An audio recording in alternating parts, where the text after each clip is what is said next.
kunwari,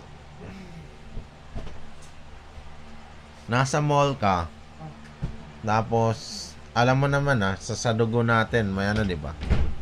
Yung connection sa ulo-ulo, nag-a-appear yan sa utak natin, di ba? Tapos, di ba ano yan? Yung, may mga boses, di ba ma? Gaya nung sinabi ni Ante Erika, harapan. Tapos yung boses na yun, di ba, specified. Paano kung ano, kung nasa mall ako, tapos bigla akong tumalon, tapos yung boses na yun yung nag-insulto. Tapos kunyari, namatay ako, sinong mananagot?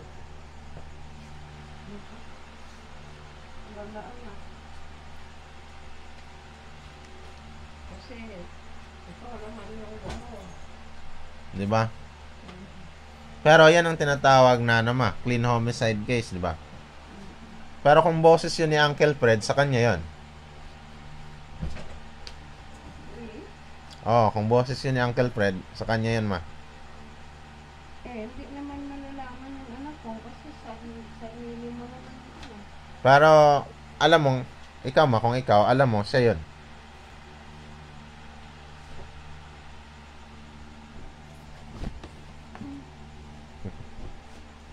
Hindi ko alam ang Sa'yo, kay Ante Evelyn eh. Kay Ante Evelyn, kahit sa kay Ante Tata. ano ito anak ko? Oh, yung sa'yo.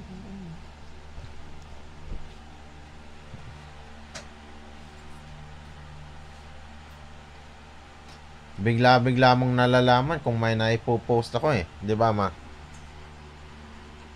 Yun pala, tinatarantado ka na ng kuino.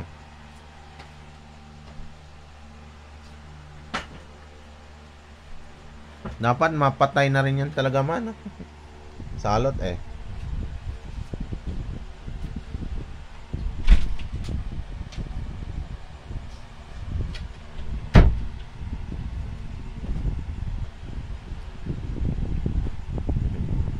Kaya ayaw yan ni Lola Floria na dugo eh. Kasi ano, alam mo na, nung naghihingalo, tangina, buhay na si Froilan nun, saka si Floridin may utak na yan.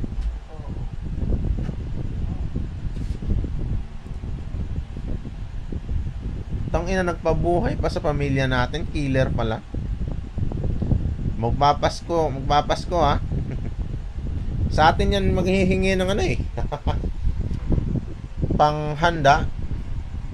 Manghihiram pa yan ng plato kutsara. Kapal talaga eh. Manghihingi yan ng panletson. Kulang pa.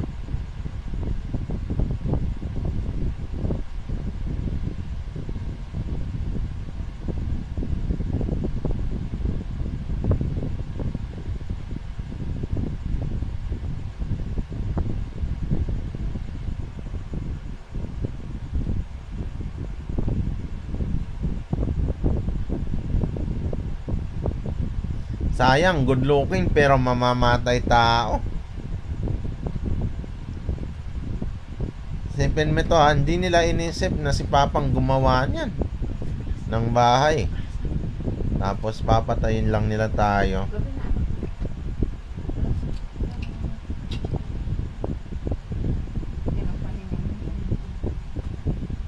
Sana eh.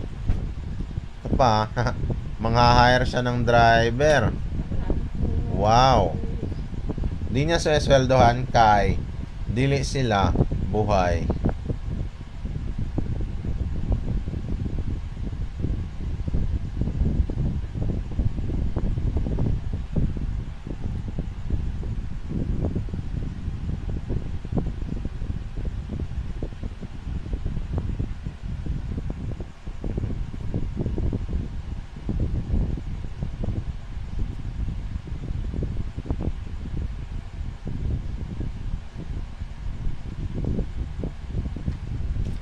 Ito pa, may excuse silang nag-hallucinate daw si Lola Floria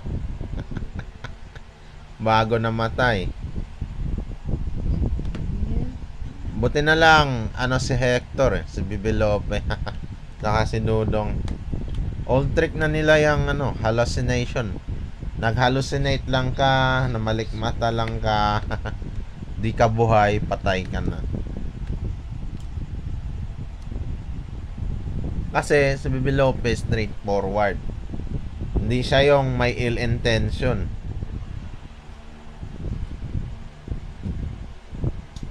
Hindi siya yung kagaya ni Ningay na